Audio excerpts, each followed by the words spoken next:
Hi guys, this is Miss Regine from Slow Educational Services, and today we're going to do some problems with trigonometric functions and understanding where they are on our quadrant.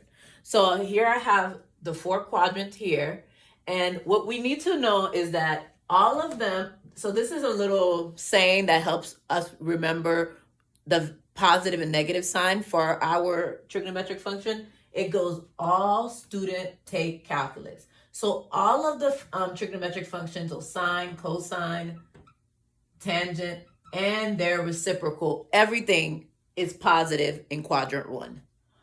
Sine is positive in quadrant 2.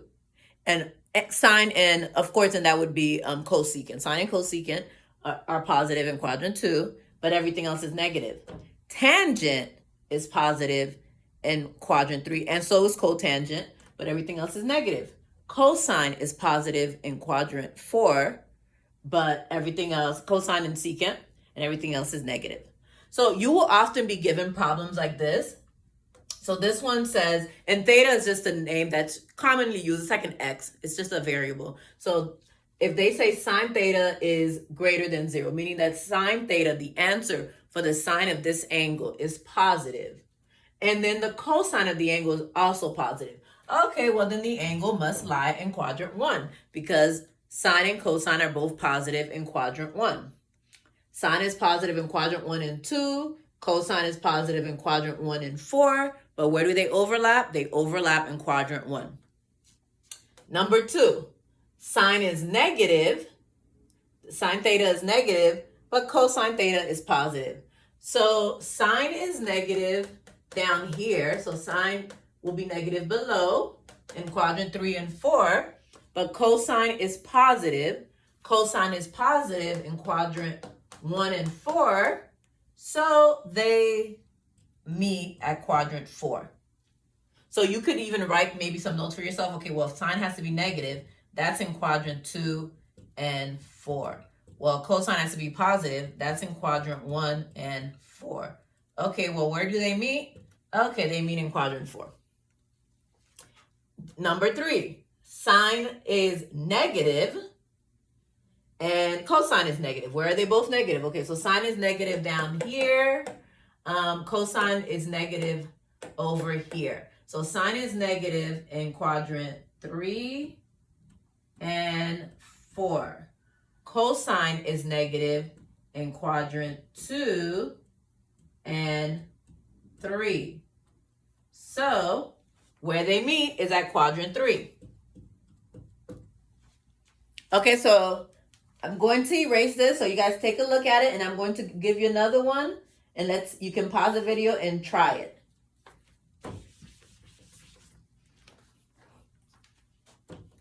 So this is number 4.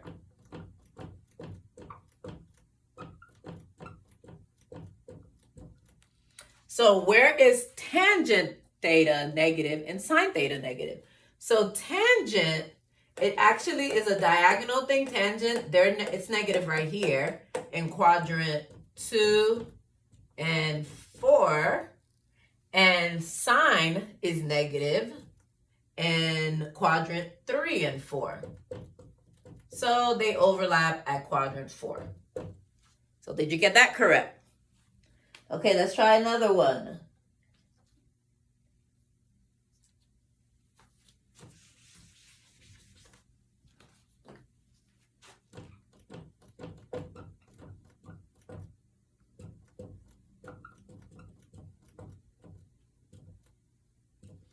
Okay, so we're looking for a place. And remember, you can pause the video and try it on your own first.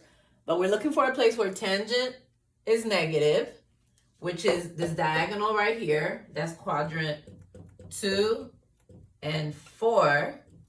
And where sine is also negative. Okay, I think that's the one we just did. So let me see. Where am I now? Oh, I'm sorry. This should be cosine.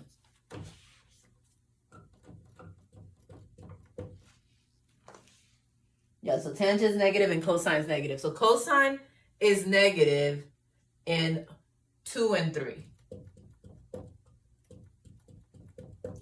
So where they meet would be at quadrant 2. And I have definitely seen, like in some certain worksheets where they'll have this all color coded. So if you guys notice, sign is positive above in the top part of the quadrant. And I'm sorry, sine is positive right here in the top part. Cosine is positive on the left side of the quadrant. And tangent is positive diagonally. So I've definitely seen some color coordination things going on. So if you're doing it on paper, you could try doing something like that and then seeing where they overlap. Okay, so let me give you one more for this type of problem. Cotangent is positive and secant is negative.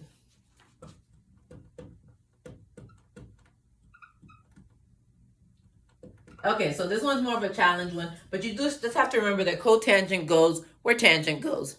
So cotangent is positive right here at 1 and 3. And secant goes where cosine goes. So cosine is negative at 2 and 3. So we have a meeting at quadrant 3. Okay, so there's also one more thing I wanted to show you guys. Sometime you're given a problem.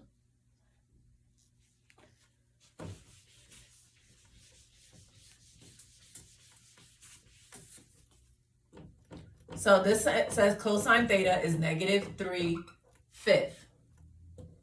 And then you're asked to find the other trigonometric function. And this one did tell us that it's in quadrant 3. So what you would have to do is draw a triangle in quadrant 3. Now cosine, as we remember, is negative 3. Cosine is adjacent over hypotenuse. So the adjacent is negative 3 and the hypotenuse is 5. You should do Pythagorean theorem to find this. So I'll do this quickly. This one is a common one, but if you don't know, you would need to do Pythagorean theorem. So remember, Pythagorean theorem is a squared plus b squared equals c squared. And we take the square root. So now we see that b equals 4. So we have b equals 4. So now you're able to do the other one. So sine theta is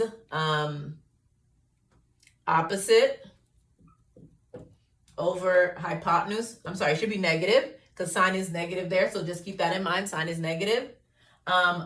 Secant would be negative 5 over 3. And cosecant would be negative 5 over 4. Because remember, it's just a reciprocal of that. Tangent would be, and 2 negative makes a positive, so tangent is positive in this quadrant, 3/4. And cotangent is 4/3. Okay, let's try another one. This one, tangent is negative 2/3.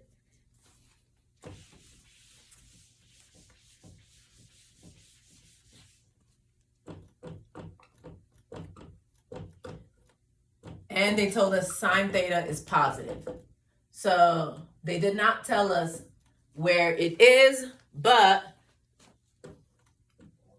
all students take calculus. So if tangent is negative, that's right here, but sine is positive, it's in quadrant 2. Tangent is opposite over adjacent. So the opposite, this is quadrant 2. So y is positive in quadrant 2. So that's how you will know which one to make positive and which one to make negative. Y is positive. So that's opposite. It goes vertically. And adjacent is our x-axis. So that's negative in quadrant 2. So now if we still use Pythagorean theorem to find the hypotenuse.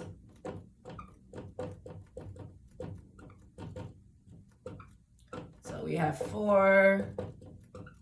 And that will be the square root of 13.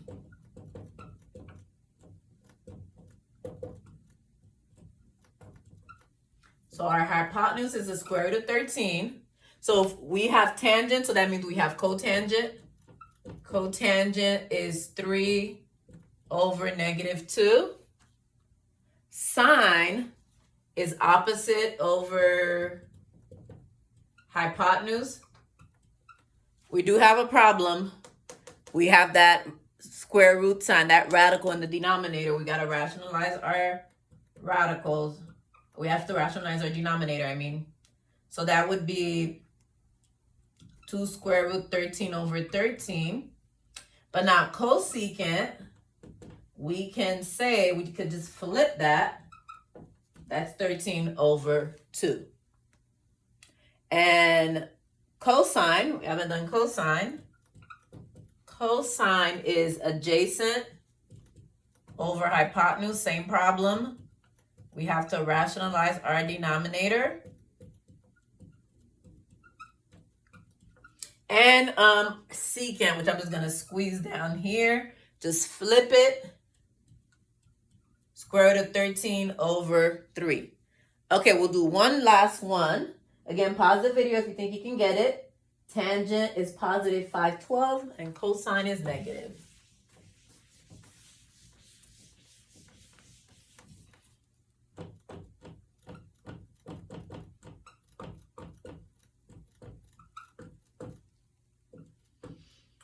Okay, so we got to determine which quadrant this will be in, because your cosine is negative. Yeah. And tangent is positive. So tangent is positive 1 and 3. And cosine is negative 1. I'm sorry, no, not 1. Cosine is negative right here, 2 and 3. So it's this quadrant right here. It's our third quadrant. So what we have, tangent is opposite over adjacent. So opposite. So this would really be -5 when you do the opposite, because it is the y-axis and that is negative. And this would be -12 because x is negative over here, but 2 negative makes a positive. So that's why tangent is positive here. And we can use the Pythagorean theorem, but this is also one of our special right triangles that's good for you to have memorized.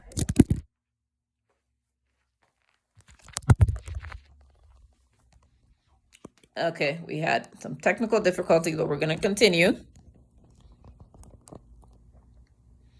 Okay, so 25 plus 144, 169. Take the square root, and we have c equals 13. So our hypotenuse is 13. I'm going to erase that. I'm assuming many of you already know how to do the Pythagorean theorem. So we can have space to do the other stuff. So our sine is opposite over hypotenuse. And it's negative. So that means cosecant is 13 over -5. Cosine is adjacent over hypotenuse. And secant is the reciprocal of that. We already have tangent is 5 over 12. So cotangent is the reciprocal of that. So remember, it would be adjacent over hypotenuse. And 2 negative makes a positive, so our cotangent is positive. All right, so we're going to stop here for today. I hope this was helpful. Please remember to like and subscribe, and I'll see you next time. Bye.